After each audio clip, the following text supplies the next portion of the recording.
let's get to identifying the specific services, because this is by many means the most important and useful part of our network activities, right? Connecting to services and getting some use of them. And in the penetration testing especially, that is the closest part to identifying how actually things can be attacked, right? Because back in the day, in the 90s, for example, yeah, remotely exploitable TCP/IP stack level vulnerabilities were pretty common. At least there were some. Now, fortunately for many, these days are gone, right? So now application programming, not system programming, poses the most risk to information systems. So identifying active services is the closest step we take in order to approach our targets in terms of exploitability. Okay, so what can we do in order to identify active services? So first of all, we can just use them legitimately. Okay, so we can employ file managers of our operating systems or web browsers in order to attempt connections to the file shares, to possible web servers or web services, and so on. So just trying to establish legitimate or connections looking like legitimate, we can already have some information. Yeah, it's not very practical because there is a lot of work to do, and the manual approach is ineffective. And but still, we can yield really cool results very quickly by doing that, running on the background our favorite network mapping and service scanning tools. Okay, so why not? We just see the web host, we see that we can connect, we see the administration interface protected by login and password, and we are trying to submit some very popular default credentials or something, or already typing in some SQL injection polyglots or something, you know. So we are like performing our normal hacking operations while in the background we have Nmap with all the cool features and switches turned on, you know. So yeah, that's the first thing we can do, but we should not focus on that for a long time. We have to automate a lot, especially when we have large scopes. Second thing, of course, we can use something more specific. For example, we can see a service that is not normally connected by our user-land utilities, right? We can see an SMTP host, for example. Yeah, so running on port 25, we can see a service that is most probably an MTA, and we can connect to it by netcat, for example, the simplest thing that initiates TCP connections. And there are different flavors of it, for example, NC or netcat. These are classic netcat flavors, and ncat is the one that is coming with a Nmap installation, the same way that we had nping previously, right? So these are cooler than telnet because they are not expecting anything on that side to behave similar to telnet, right? So we just establish a connection and see what happens. At least we will see a banner, maybe, or at the minimum we will just see that the connection is established by netstat, or just by waiting for a while and seeing that it is not dropped right away.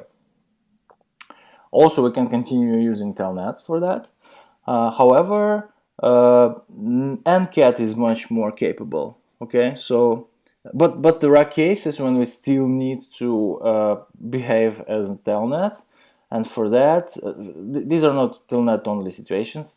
Some versions of SMTP mail agents, for example, Microsoft eSMTP coming with Exchange, yeah, they expect you to end the lines as Windows Telnet does, for example, right? So you will have to behave as Telnet using this -t, switch, and you will have to end lines with Windows-like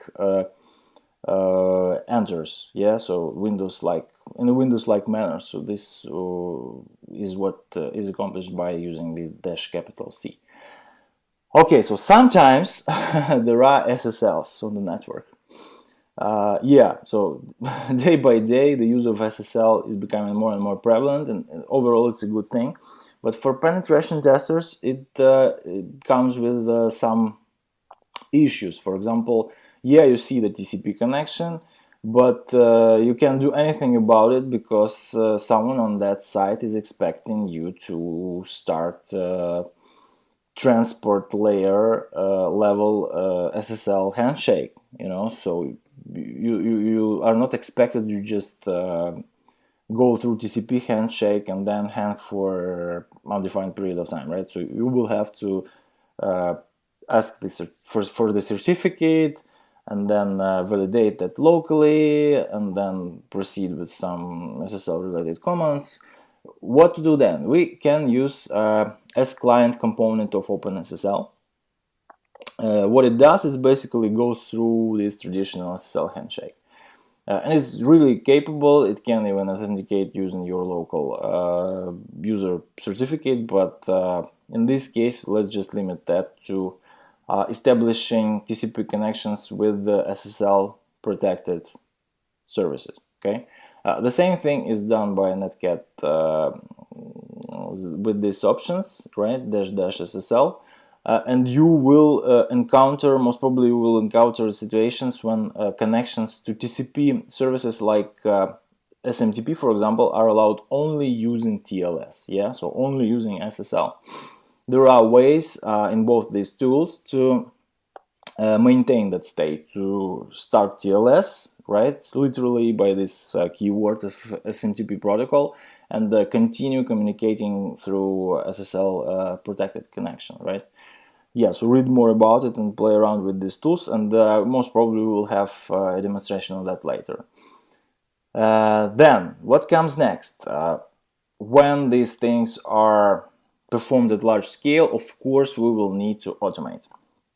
What are the means to do that? So, there are different scanners, okay? So, just to name some that are not Nmap directly, you know, so there are there were different approaches to build something similar to Nmap for a long time, but I don't know, maybe this is some manifestation of Darwinism or something. In the end, only one version of this network mapping tool has survived and is maintained very actively and is developing always in a good pace, and it's basically established the standards for this mode of operation, right? So there are alternatives, but they are left behind by Nmap and do not make any competition. So for example, Unicorn Scan was a really good start, but now it's not maintained for a long time.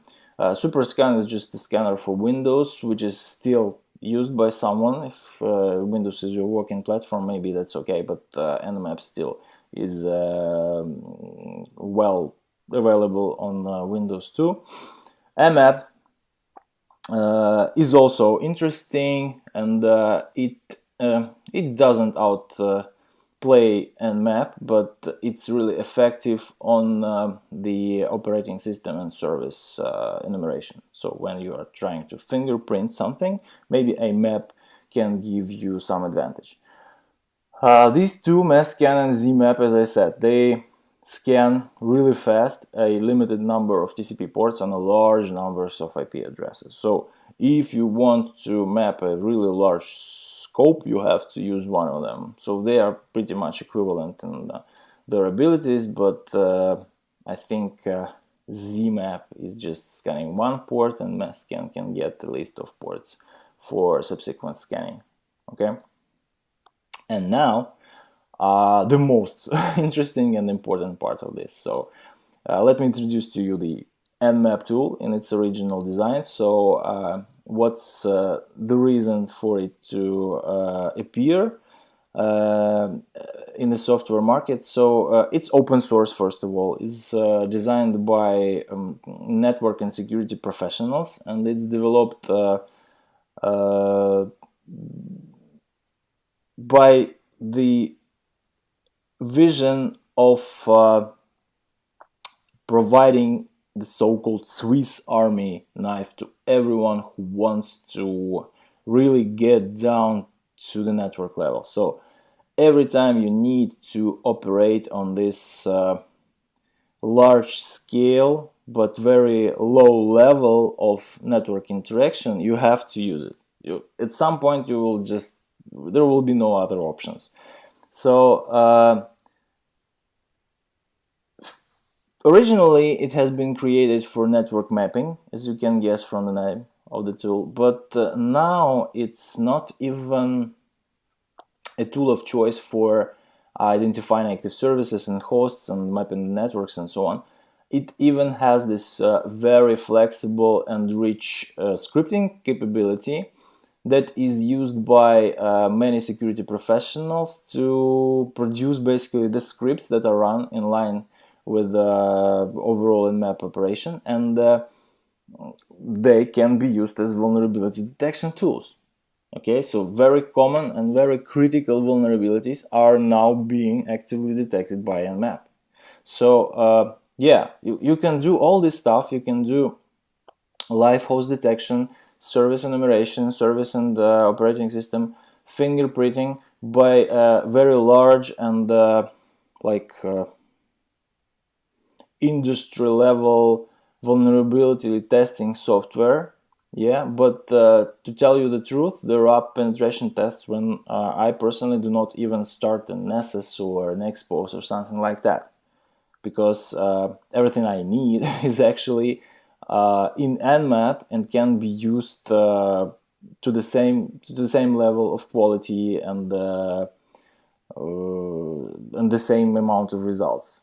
So what is the need for creating all this extra noise that is inevitably generated by more complicated tools? I don't know, but still there are people who just fire up an Expose and get caught by